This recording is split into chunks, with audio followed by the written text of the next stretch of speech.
World energy markets, from butane in Asia to diesel in Europe and gasoline in Latin America, are feeling the ripple effect of Texas's deadly storm, highlighting the growing role of the US in the global oil industry. When Hurricane Katrina hit in 2005, the US exported just 800,000 bpd of mostly refined products. Today it ships more than 6 million barrels per day of crude and fuels, an increase driven by a boom in shale production, the end of a ban on crude exports and the expansion of several refineries. The global implications of a stormy season in the US Gulf of Mexico have mounted as the US had emerged as a global energy hub.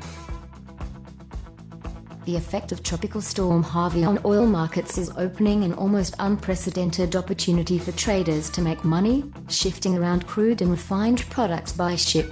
They're already amassing an armada of tankers to send European gasoline to the US and Latin America, while Asian countries are snapping up cargoes of liquefied petroleum gases, butane and propane mostly, to replace the loss of exports from Texas.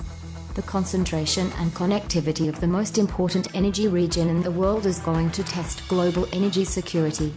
After Hurricanes Katrina and Rita hit the US 12 years ago, the International Energy Agency released emergency petroleum reserves. This time around, there's no need as global inventories remain high, according to the International Energy Agency, though the agency stands ready to act.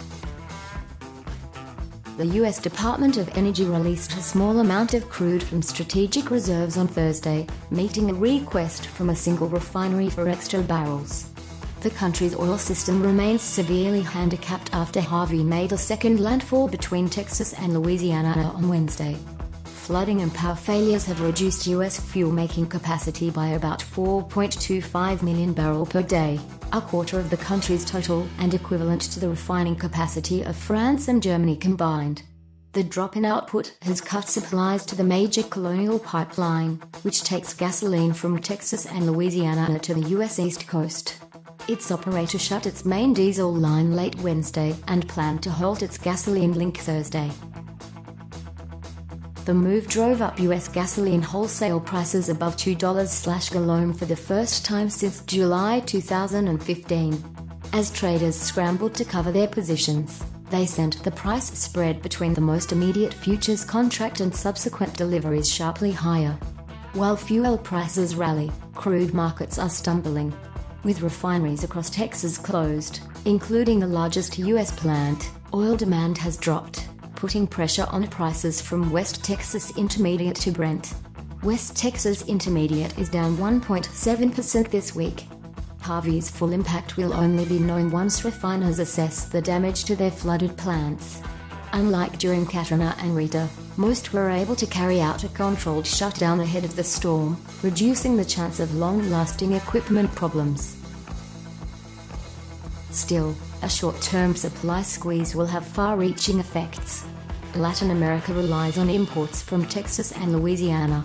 Mexico buys half its gasoline from the U.S., while Argentina, Chile, Colombia, Venezuela and several Central American nations also buy significant quantities of U.S. fuels.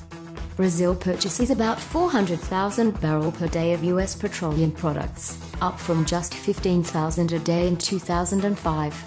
Europe will also feel a crunch if the refinery shutdowns continue because the region imports U.S. diesel. European gas oil rose above $500 a ton on Thursday, heading for its highest close since February. The amount of oil lost to Harvey by the rest of the world will quickly accumulate. This will accelerate stock draws in the rest of the world.